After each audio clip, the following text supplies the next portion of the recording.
Bing Jianzhu of China starts in lane number 2. Jimmy Vico of France, 7th in Rio last year, 8th in Beijing 2 years ago. The French athlete starts in lane number 3. He's 31 years old in a couple of weeks. The greatest of all time, 9.58 over 100, 19.19 over 200. The 11-time world champion goes in 4. Lane 5, Christian Coleman, world leader, 9.82 seconds. Fastest to qualify for this final. In lane 6, Akane Simbini of South Africa would have been buoyed by the 2 medals that his teammates just won in the long jump.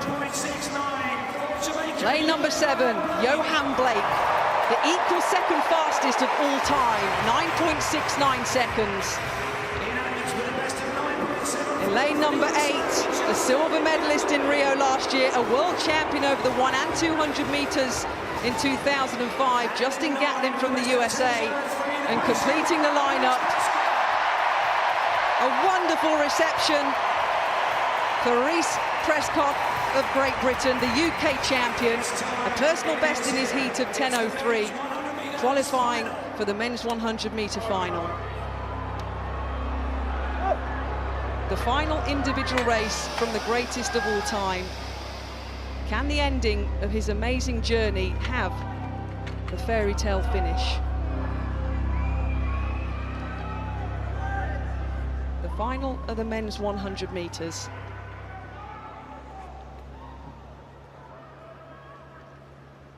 For one last time, Usain Bolt settles in his blocks over the 100-meter distance.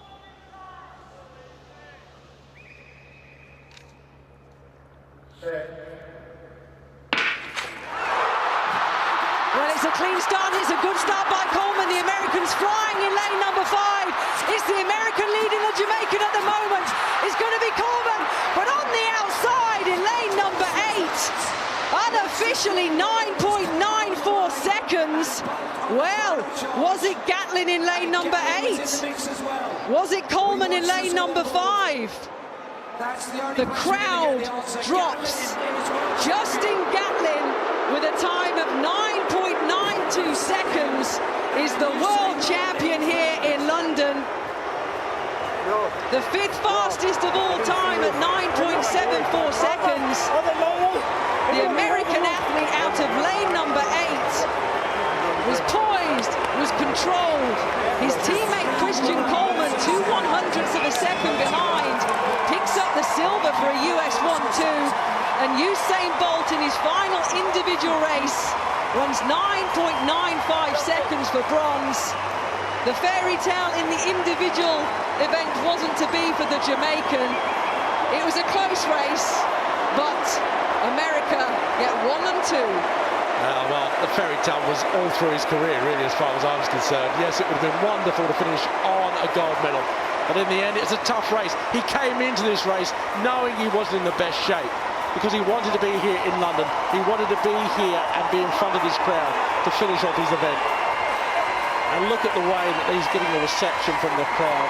Absolutely fantastic. The whole stadium are stunned.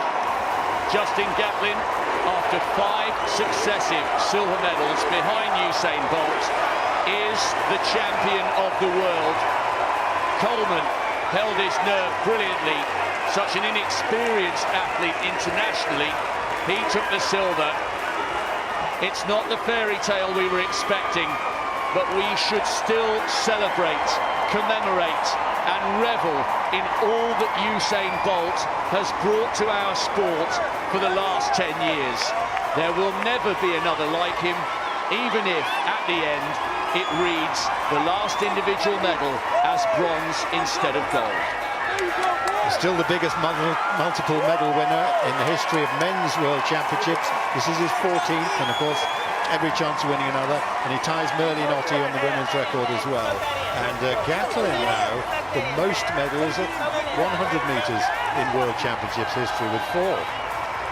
Well, I mentioned Usain Bolt burst onto the world stage, winning that World Junior title at 15 years old.